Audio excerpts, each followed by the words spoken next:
25-26 সেশনের তোমরা যারা মেডিকেল জীবন শুরু করতে যাচ্ছ, তোমাদের লাইফের একটা বড় প্যারাডাইম শিফট হতে যাচ্ছে এবং তোমরা যেই মুহূর্তে এই ভিডিওটা দেখতেছো হয়তোবা তোমরা বাসা থেকে ব্যাগ গুছিয়ে বের হয়ে গেছো, জার্নি করতেছো কিংবা হলে অলরেডি পৌঁছায় গেছো কিংবা মেডিকেল কলেজের আশেপাশে তোমরা এখন অবস্থান করতেছো এবং এই মুহূর্তে তোমাদের মনের মধ্যে একটা মিক্সড ফিলিংস আছে।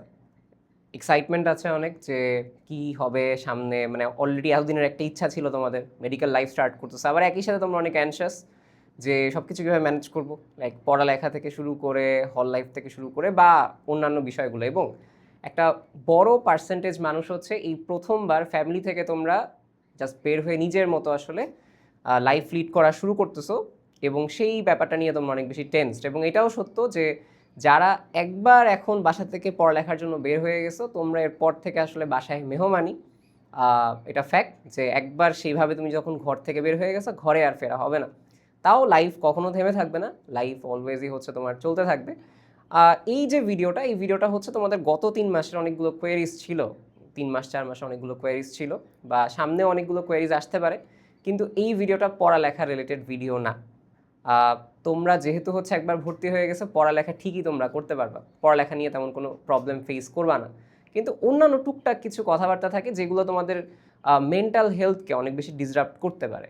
মেন্টাল হেলথ দেখবে অনেক ডেভিয়েট হয়ে যাবে এবং মেডিকেলে পড়ালেখার চাইতেও তোমার মেন্টাল হেলথটা মানে মেনটেন করা অনেক বেশি গুরুত্বপূর্ণ। আজকে টুকটাক সেই সকল বিষয় নিয়ে কথাবার্তা বলবো, কিছু টুকটাক বড় ভাই হিসেবে তোমাদের একটু পরামর্শ থাকবে, যেহেতু তোমাদের সাথে অনেকের আমার কানেকশন অনেক আগে থেকে, অনেকে আমার একাডেমিক স্টুডেন্ট ছিল, তারপরে অনেকে হচ্ছে মেডিকেলের সময় স্টুডেন্ট ছিল। সো ওভারঅল সব কিছু মিলে জাস্ট কিছু টুকটাক পরামর্শ, পড়ালেখা না, ডেফিনেটলি পড়ালেখা নিজেরাই করতে পারবে। সো আমি কিছু বেসিক কথাবার্তা এখানে লিখে আনছি, টুকটাক কিছু কথাবার্তা, একদম বেসিক কিছু কথাবার্তা। প্রথম যে বিষয়টা দিয়ে আমি স্টার্ট করতে চাই, এটা আসলে বলতে পারো টাইপ অফ বলতে পারো পরামর্শমূলক এই কেসে যে যারা হয়তো বা অনেকে চিন্তা করতেছো, যেরকম প্রথম দিকে অনেকের এটা থাকে যে আমি তো টপ মেডিকেলগুলোয় যাইতে পারি নাই, কিংবা অনেকের এটা থাকে যে আমি তো ঢাকা মেডিকেল কলেজেই, সে অনেক এগুলো চিন্তা ভাবনা করে। সো এই যে ইনফিরিয়রিটি কমপ্লেক্স যার মধ্যে থাকে, দরকার নেই, তোমার সমস্যা নেই। এখন তুমি যখন স্টার্ট করতেছো না, প্রথম কয়েকদিন এরকম লাগবে, but at the end of 1 ইয়ার তোমার কাছে মনে হবে সবই সেম, যেরকম আমাদের কাছে মনে হয় সবই আসলে সেম, ঠিক আছে? কিংবা কেউ যদি প্রাইভেট মেডিকেলেও পড়ে থাকো তাহলেও কোনো সমস্যা নাই, কারোর ক্ষেত্রে ইনফিরিয়রিটি কমপ্লেক্স মানে ইনফিরিয়র কমপ্লেক্সে ভোগার কোনো কারণ নেই। তুমি যেই অবস্থায় আছো সেই অবস্থা থেকে পড়ালেখা করো, তাই না? তুমি তোমার অবস্থা থেকে ভালো পড়ালেখা করো, আরেকজন এখন হয়তো ভালো করতেছে, তার চেয়ে তুমি ভালো করতে পারবা। সো ইনফিরিয়রিটি কমপ্লেক্সে ভোগার কোনো কারণ নেই। লাইফ চলে যাবে, লাইফ অলওয়েজ অপরচুনিটি দেয় এবং তোমার জায়গা থেকে তোমাকে বেস্টটা করতে হবে, এবং এইটার কারণে মানসিক শান্তিটা নষ্ট করার কোনো কারণ নেই। তুমি আলহামদুলিল্লাহ অনেক ভালো একটা জায়গায় আছো, ভালো একটা লাইফ স্টার্ট করতেছো, এটা নিয়ে কোনো দুশ্চিন্তা করার কারণ নাই। একই সাথে হয়তো অনেকে বলবো এটা বুঝবে না, সেটা সুপিরিয়রিটি কমপ্লেক্স, যেটা এটা আমরা না করি। সুপিরিয়রিটি কমপ্লেক্স দুইটা, একটা হচ্ছে যেই ফ্রেন্ড তোমার ধরো কখনো ধরো মেডিকেলে চান্স পায়নি বা খুব ভালো রেজাল্ট করেনি, এটা একটা ফ্রেন্ডের সাথে হইতে পারে। আরেকটা হইতে পারে যে তোমার চেয়ে আমি কম্পারেটিভলি মনে করি যে হ্যাঁ তুমি অনেক ভালো মেডিকেলে চান্স পাইছো, বা আরেকজন তোমার চেয়ে কম ভালো মেডিকেলে, মানে সমাজের কথার পার্সপেক্টিভে বলতেছি। সো এইটা আসলে এরকম করাটা ঠিক না আসলে, কারণ লাইফ কখন চেঞ্জ হয়ে যায় এটা উচিত না, মানুষ হিসেবে আমাদের এটা আসলে করা উচিত না। অনেকে এরকম থাকে, আমি আশা করি আমার যে স্টুডেন্টরা এই কাজটা করবে না। অনেকে মেডিকেল চান্স পাওয়ার পর তার আগের যে ফ্রেন্ডরা তাদেরকে আনফ্রেন্ড করে দেয় বা হচ্ছে তাদের সাথে একটা অন্য লেভেলের ভাব নিয়ে চলে। সো এইগুলো আমরা জাস্ট আমাদের যেই অ্যাচিভমেন্ট সেগুলো কখনো ভাব হিসেবে কাউকে শো অফ না করি, এটা সবচেয়ে ভালো। আমার জাস্ট পরামর্শ দিলাম, তা বাদ বাকি তোমাদের ইচ্ছা। বাট যাদের ক্ষেত্রে বললাম ইনফেরিয়রিটি কমপ্লেক্সে যারা ভোগার কোনো কারণ নেই, তুমি যে জায়গায় আসো সেই জায়গা থেকে ভালো করতে পারবে। At the end of the day যখন আমরা এমবিবিএস পাস করবো, সবারই আবার আমাদের দেখা যাবে এমবিবিএস দেওয়া লাগবে, ইউএসএমডি দেওয়া লাগবে বা অন্যান্য অনেক কিছু দেওয়া লাগবে। সো সবাই আসলে সেম সেই সময়, নলেজটা ইম্পর্টেন্ট ওই টাইমে। ওকে, সো প্রথম কথা এটা, আশা করি এটা কারো মন খারাপ হয় নাই। আচ্ছা, সেকেন্ড কথাটা হচ্ছে হল লাইফের কেসে। হল লাইফে আসলে অ্যাডজাস্ট করতে সময় লাগবে, ঠিক আছে? অনেকে যারা হচ্ছে, বিশেষ করে যাদের ওসিডি আছে, ঠিক আছে, আমার মতো যাদের ওসিডি আছে, তাদের ক্ষেত্রে হল লাইফে অ্যাডজাস্ট করা একটু টাফ হবে, বাট ম্যানেজেবল, আস্তে আস্তে ম্যানেজড হয়ে যাবে।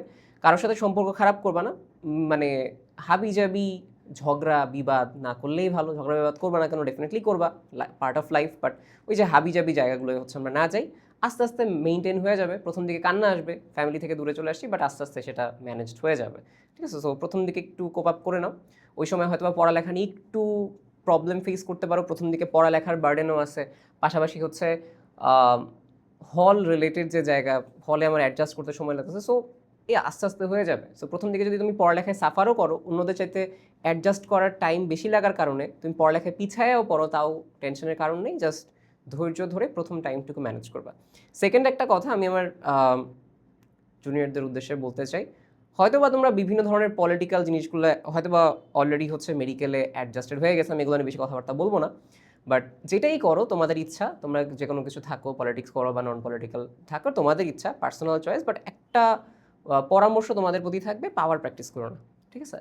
তোমার নিজের অ্যাডভান্টেজের জন্য তুমি তোমার ব্যাচমেট কিংবা তুমি তোমার জুনিয়রদের প্রতি অযাচিত কোনো ধরনের প্র্যাকটিস করো না যখন তোমার হাতে পাওয়ার থাকবে। তুমি চিন্তা করবা তোমার হাতে যখন পাওয়ার নাই, তোমার উপর যদি কেউ পাওয়ার প্র্যাকটিসটা করতো তোমার কেমন লাগতো। সো এই জায়গা থেকে আমার একটা ছোট্ট পরামর্শ থাকবে, তোমার হাতে ইভেন ইফ তোমার হাতে যদি অনেক সুপ্রিম পাওয়ারও থাকে, কখনো সেই পাওয়ারটা মিস ইউজ করো না। বাদ বাকি তোমাদের ইচ্ছা, তোমরা কি করবা কি না করবে এগুলো নিয়ে আমার কথাবার্তা নাই। বাট এটা একটা পরামর্শ থাকবে, ছোট্ট একটা কথা, হল লাইফে কেসে গেল। প্রতিযোগিতা, ঠিক আছে? মেয়েদের ক্ষেত্রে এটা বেশি দেখা যায়, ঠিক আছে? অনেক বেশি কম্পিটিটিভ মেন্টালিটি। লাইক আমার ফ্রেন্ড, ও সারাদিন পয়রা ফাটাই ফেলতেছে। আমার ফ্রেন্ড, ও তো আইটেম অনেক ভালো দিছে, আমি তো এরকম দিতে পারলাম না। সো এই জায়গা থেকে কান্নাকাটি শুরু করে দেয় অনেকে, ঠিক আছে? ছেলেরাও করে, এরকম বলার কিছু নেই। বাট এই যে জিনিসটা, তোমার এত প্রতিযোগিতার দরকার নেই, ঠিক আছে? অনেক লং লাইফ তো, প্রতিযোগিতার দরকার নেই। তুমি যে জিনিসটা করতে পারো, যে ও যখন ভালো করে ওর কাছ থেকে ভালো জিনিসটা শেখো। বাট আমাকেও পারতে হবে, কিংবা অনেকে হিংসা পর্যায়ে চলে যায় বা ডিরেক্টলি হিট করা শুরু করে অন্যান্য বিষয়গুলো নিয়ে, সেগুলো না করাই ভালো। প্রতিযোগিতা করার দরকার নেই, তুমি জাস্ট শেখো। যেহেতু এখানে হচ্ছে নলেজ আর্নিংয়ের ব্যাপার, যেরকম আমার অনেক ফ্রেন্ডরা আছে যারা অনেক ভালো করে, সত্যি কথা বলতে অনেক ভালো করে, ঠিক আছে? আমার চাইতে অনেক ভালো পারে। সো তাদেরকে দেখলে ইন্সপায়ার্ড হয়েছে, হ্যাঁ আমাকে ভালো পারতে হবে। বাট ডেফিনেটলি এই জন্য আমি ডিপ্রেসড হবো না, যে আল্লাহ পিছিয়ে গেলাম, কী হবে সেই। সো প্রতিযোগিতা মেন্টালিটি নেওয়ার দরকার নেই। প্রথম দিকে দেখবে অনেকে অনেক ফাস্ট পড়া মনে রাখতে পারে, অনেক দিন মনে রাখতে পারে, ফাস্ট পড়া ধরতে পারে। যেরকম আমার ক্ষেত্রে আমি ফাস্ট পড়া ধরতে পারি না। সো এই জন্য এখন তো আমি হতাশ হয়ে লাভ নেই, আমার একটু আমার অনুপাত আসলে চলতে হবে।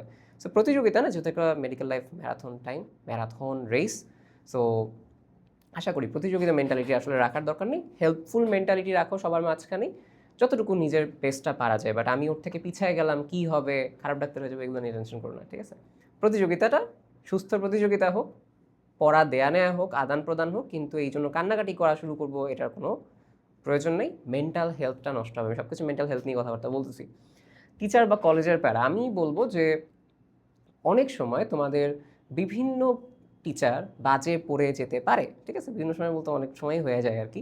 সো অনেক সময় ভালো টিচার পড়বে, অনেক সময় খারাপ টিচার পড়বে। খারাপ টিচার বলতে যারা হচ্ছে হেল্পফুল না, আমি বলতেছি। অনেকের পড়াও বুঝবা না, এটাও ফ্যাক্ট, যাবা যখন তোমরা বুঝতে পারবা। বাট মেইনলি হচ্ছে অযাচিত কোনো ধরনের ঝগড়া বিবাদে জড়ানোর দরকার নেই টিচারদের সাথে। টিচাররা যদি কিছু বলে, তুমি যদি বুঝেও থাকো যে তোমার আসলে এখানে ভুল নাই, তাও আমার প্রেসক্রিপশন হচ্ছে সরি বলে ফেলো। সহজ হিসাব সরি, বেশি কথার দরকার নাই।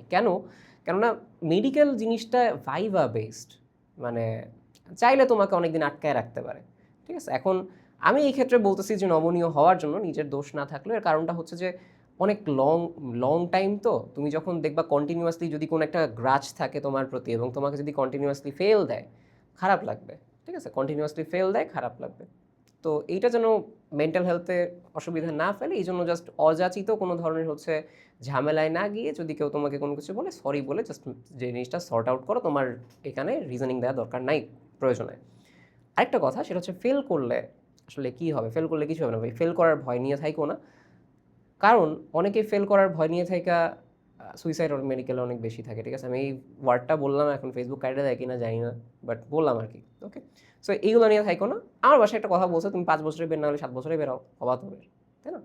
সো হয়ে যাবো ইনশাল্লাহ, কোনো এক সময় বের হয়ে যাবো। বাট লাইফটা ইম্পর্টেন্ট আমাদের, ওকে? যদি ফেল হয়, সাপ্লি দিবা, সমস্যা নেই, সাপ্লি দিবা, সমস্যা নেই, ঠিক আছে? সাপ্লিতে আবার ফেল করলে আবার সাপ্লি দিবা, সমস্যা নেই, দিতে হবে, তাই না? মেন কথা এটাই, যে যেহেতু আমি লং রেস, আমি কম পড়ছি, আমি তাহলে বেশি বইটা পাস করবো, বা হচ্ছে আমি পড়ছি, পাস করতে পারিনি, আবার আমি পাস করবো, পড়বো। বাট আমার লাইফটা ইম্পর্টেন্ট, এবং আমি পারবো। আমার এই ফোকাস বা এই মোটিভেশনটা আমার থাকতে হবে, আমি পারবো। অন্য সবাই আগায় যাক, আমার ফ্রেন্ড, হ্যাঁ আমার ফ্রেন্ড আমার সাথে 1-2 সিনিয়র হয়ে যাক, প্যারা নেই, আমার তো লাইফ আছে, কেন পারবো না? হয়তো আমি এখন স্মল স্টেপে আগাচ্ছি, একটা সময় গিয়ে কুইক একটা জাম্প দিতেও পারি আমি, তাই না? হইতে পারে যে আস্তে আস্তে আস্তে আস্তে দৌড়ায় দৌড়ায় জাম্প দিব আমি। সো এটা ডাজেন্ট ইভেন ম্যাটার। ফেল নিয়ে টেনশন করো না। পেন্ডিং সাপ্লি খুব নর্মাল ব্যাপার, ঠিক আছে? খুব নর্মাল ব্যাপার। একটা কথা, তোমরা অনেকের সাথে হচ্ছে ফ্যামিলি ডিস্টেন্স বেড়ে যাবে, ঠিক আছে? বাট ট্রাই করবা ডেইলি কিছুটা টাইম হলো ফ্যামিলি টাইম দেয়ার। কারণ দিন শেষে তুমি জীবনে যত সাকসেসই অর্জন করো না কেন, দিন শেষে তুমি যত কিছুই করো না কেন, যত টাকা পয়সাই কামাও না কেন, যত তোমার অ্যাচিভমেন্ট থাকুক না কেন, যত সাফল্যের ঝুড়ি থাকুক না কেন, দিন শেষে তোমার পরিবারেই তোমাকে ফিরতে হবে। বা তুমি যে পরিবার সামনে ধরো গঠন করবা সেই হিসেবে বলি, অনেকে দেখবা ওই ফার্স্ট ইয়ার সেকেন্ড ইয়ার বিয়ে করে ফেলছে, সমস্যা নেই এমন কোনো। বাট ঘটনা হচ্ছে তোমার ফ্যামিলি টাইমটা একটু ম্যানেজ করবা, ঠিক আছে? মেন্টাল হেলথ অনেক ভালো থাকে। বাসায় একটু সময় দিবা, ছোটো ভাই বোন থাকলে ওদের সাথে কথা বলবা, বাবার সাথে কথা বলবা। আরও একটা বড় কারণ হচ্ছে হল লাইফে যাওয়ার পরে তোমাকে কেউ দেখবে না, তুমি তোমার ইচ্ছা মতো সব কিছু করতে পারবা। সো ওই টাইমে অনেকে বিভিন্ন ধরনের ড্রাগ বা অন্য কিছুতে অ্যাডিক্ট হয়ে যায়। সো এটা, তুমি ডাক্তার মানুষ ভাই, এখন তুমি যদি এগুলোতে অ্যাডিক্ট হয়ে যাও তোমার হবে? হবে না তো, তাই না? সো এগুলো একটু ম্যানেজ করবা, ফ্যামিলি টাইম দেওয়ার চেষ্টা করবা। নিজের পরিবারটাই আসলে মেইন। ওভারঅল আমার পার্সপেক্টিভ থেকে সবসময় আমার কাছে মনে হয় যে আমাকে তুমি যদি মানে দুনিয়ার একটা সাফল্য একদিকে দাও, রাদার আমি একটা হ্যাপি ফ্যামিলি নিয়ে থাকতে চাই, আমি হ্যাপি ফ্যামিলি নিয়ে কম মানে একটু কষ্ট করে বেঁচে থাকা আমার কাছে মনে হয় যে বেটার। সো ফ্যামিলি জিনিসটা ম্যানেজ করবা, দেখবো মেন্টাল হেলথ অনেক বেশি ভালো থাকবে, ঠিক আছে? আচ্ছা, আর আরেকটা কথা হচ্ছে, মেডিকেলের শুরু হলে সব বন্ধ হয়ে যাবে কিনা, না কিছুই বন্ধ হবে না ভাই, সব কিছুই করতে পারবা। একটু আমরা নাটক করার জন্য অনলাইনে একটু বলি বা আমরা সবাই আর কি দেখাই যে আমরা অনেক স্ট্রেসড। হ্যাঁ স্ট্রেসড, এটা ট্রু, এটা এমন না যে মিথ্যা বলতেছি, এটা স্ট্রেস ট্রু। বাট আমরা একটু ফ্লেক্স নেওয়ার জন্য বলি যে অনেক প্যারা প্যারা, ঠিক আছে, বাট তুমি সব কিছু ম্যানেজ করতে পারবা, টেনশন করো না, ঠিক আছে? চাঁদ রাত পাবা, অন্যান্য টাইম পাবা, গ্যাপে গ্যাপে সোশ্যাল লাইফটাও মেনটেন করবা। মানে সারাদিন যে বইয়ে ডুবে থাকতে হবে, তোমাদের ইচ্ছা বইয়ে কেউ ডুবে থাকতে পারলে ভালো, তোমার যদি বইয়ে মজা লাগে, তোমার পছন্দ তো আমি আর হাত দিব না, বাট তুমি ডেফিনেটলি টাইমটা ম্যানেজ করে ফেলবা বিভিন্ন সোশ্যাল লাইফে। তুমি আবার সব কিছুই যে সারাদিন চিল করবা ওরকম না, পড়ার সাথে ম্যানেজ করতে পারবা, ঠিক আছে?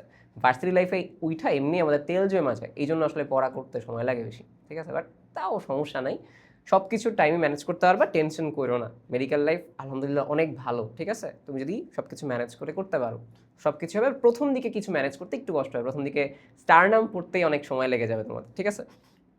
আচ্ছা, so the thing is it shall too pass. যে কোনো টাইমে যদি স্ট্রাগল পিরিয়ড ফেস করো বা অনেক আনন্দের পিরিয়ডও থাকে, ইট শ্যাল টু পাস। কোনো কিছুই হচ্ছে দীর্ঘস্থায়ী না, সবই ক্ষণস্থায়ী, সব কিছুই হচ্ছে চলে যাবে। এই হচ্ছে ওভারঅল কথা। সো বেস্ট অফ লাক সবাইকে, সবাই অনেক ভালো থাকো, সুস্থ থাকো, মেডিকেল জীবন অনেক সুন্দর হোক।